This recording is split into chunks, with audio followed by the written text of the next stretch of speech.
In August 1914, the two greatest navies in the world made ready for war. Now the Royal Navy will settle the question of the German fleet. If they do not come out and fight, they will be dug out, like rats from a hole. But the two fleets rarely met. Instead, a new kind of war evolved. More stealthy, more cruel. A war not against battleships, but people.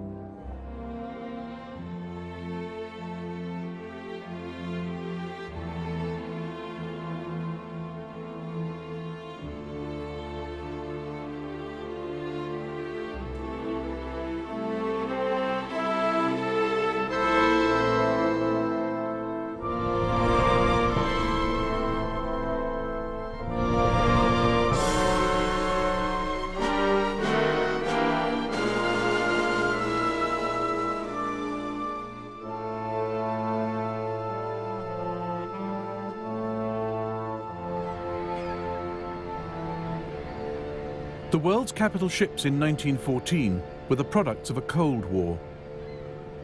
Britain's HMS Dreadnought had set the benchmark. Heavy armour, big guns, fast. Dreadnoughts were bargaining chips in a great naval poker game.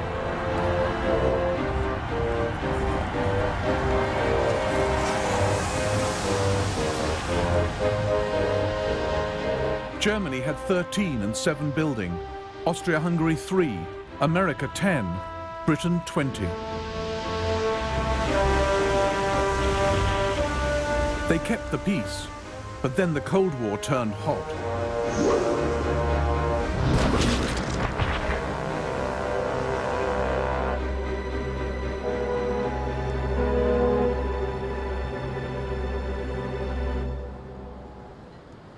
Britain and Germany were the main opponents, staring each other down across the North Sea.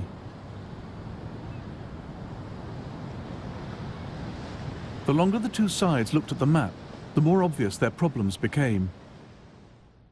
Germany's ships couldn't get clear of the North Sea. To the south, the Channel, blocked by mines and the Dover Patrol. To the north, the British Grand Fleet at Scapa Flow. But Britain couldn't get at the German fleet unless it came out from its heavily protected bases. And if they actually met in the North Sea, the result could be catastrophic.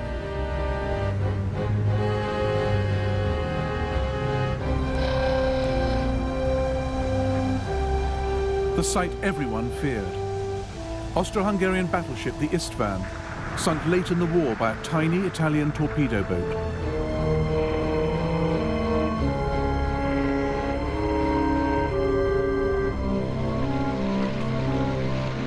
In 1914, the German Navy believed torpedoes and submarines might tip the balance their way. A hit-and-run war with little history and no rules.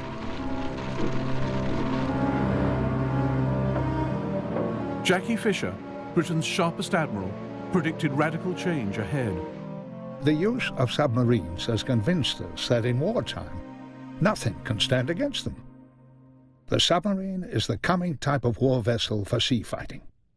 It means that the whole foundation of our traditional naval strategy has broken down. 2 days into the war, Germany unleashed 10 U-boats into the North Sea to hunt down the British fleet.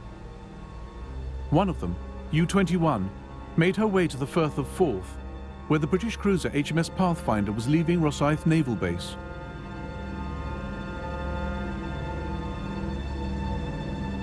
U-21 sunk her with a single torpedo. Within a fortnight, the Germans had more good news. This 1927 film celebrates the voyage of Captain Vedigan and the U-9.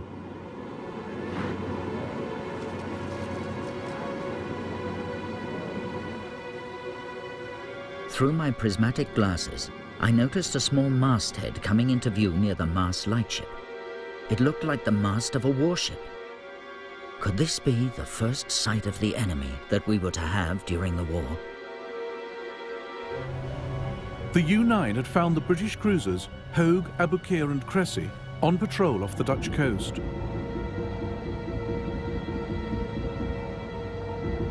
Practically obsolete, they were nicknamed the Live Bait Squadron. Captain Vedigan seized his chance. Fired torpedo at 500 meters. Target was middle ship in a 3-ship formation. 31 seconds later, the torpedo struck Abukir.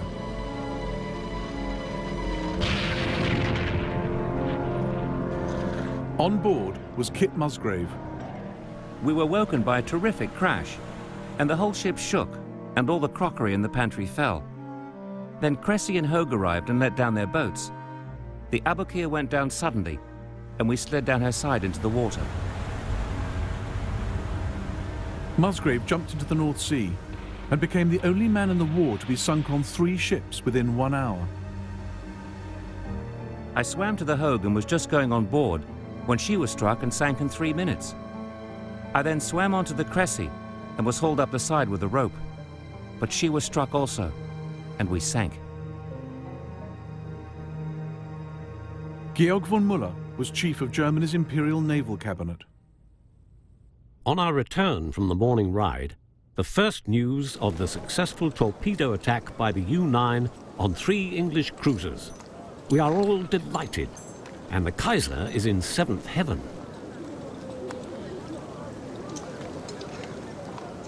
The British were appalled. First Lord of the Admiralty, Winston Churchill, got the blame. Over 1,400 men, many of them young cadets, had died in a single submarine attack. Winston's war babies, they were called. British submarine Lieutenant Ronald Trevor wrote to his parents. The news tonight is sad, but what we submariners have been expecting for weeks. The Commodore has repeatedly warned the Admiralty that those ships ought not to patrol the North Sea. What has happened is exactly what we predicted. Ships stand by to rescue the sinking one's crew, then the submarine gets 2 sitting shots. Commander-in-Chief of the British Grand Fleet was Admiral John Jellicoe. He joined the Navy in 1874 as a midshipman.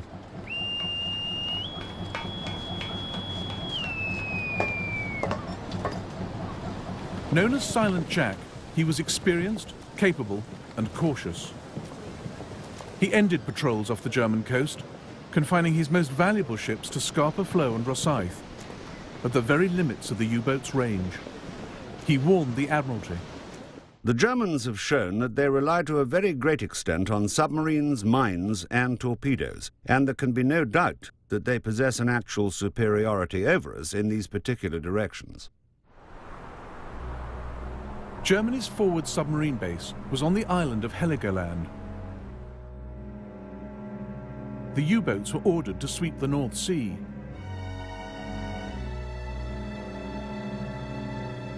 But the British had gone.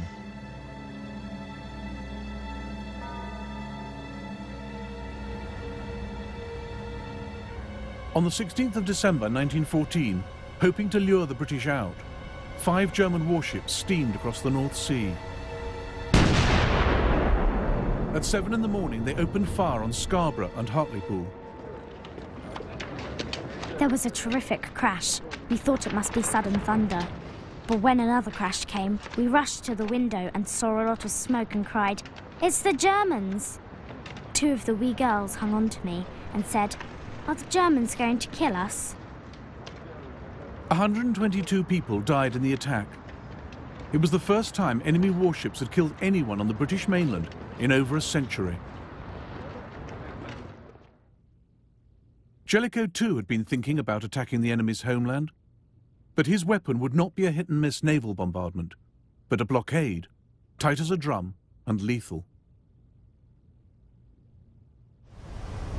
What we have to do is starve and cripple Germany. The destruction of the German fleet is a means to an end, and not an end in itself.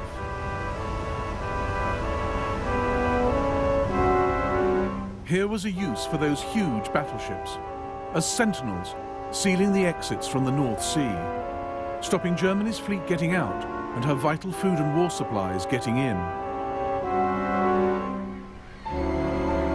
The North Sea would become no man's land, a dead sea.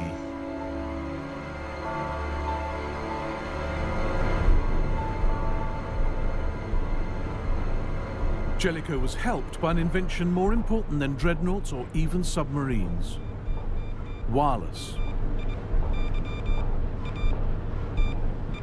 Every day, every German ship radioed its position back to fleet headquarters at Wilhelmshaven.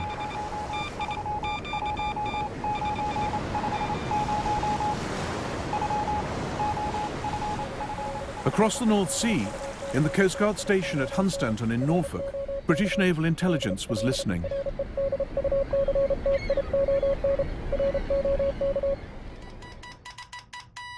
The German messages were passed on to a group of codebreakers working in one of Britain's most secret departments, Room 40, deep in the heart of the Admiralty Old Building.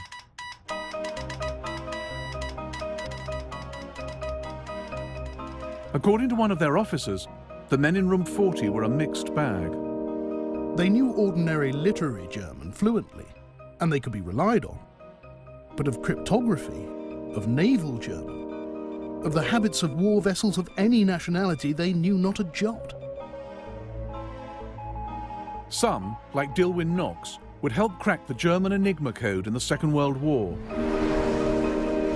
But in 1914, they desperately needed some clues.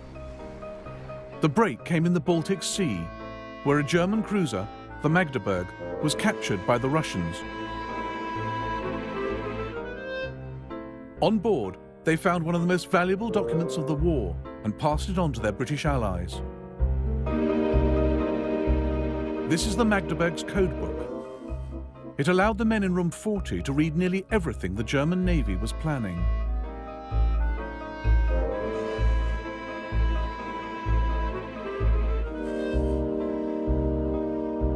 Oh well, the Kaiser said, on learning of the Magdeburg's capture. Sparks are bound to fly at a time like this. But the Kaiser had no idea his enemies had his codebook. No idea of the immense advantage they now possessed.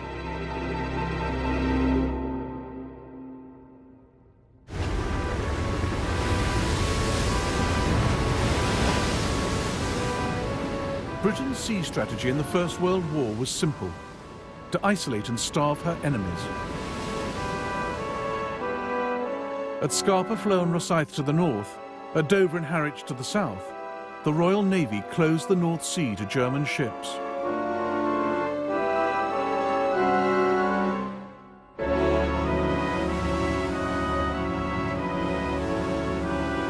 The blockade was a brutal vision, brainchild of Maurice Hankey of the Committee of Imperial Defence.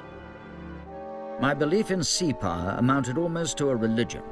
The Germans, like Napoleon, might overrun the continent. This might prolong the war, but could not affect the final issue, which would be decided by economic pressure. The Director of Naval Intelligence agreed. Grass would sooner or later grow in the streets of Hamburg, and widespread death and ruin would soon be inflicted. Germany began the war with a merchant fleet of nearly 4 million tons. Within months, she lost a quarter of her ships, seized in harbours, or caught making a dash into the no-man's land of the North Sea. Lloyd's of London kept a log of every vessel sunk.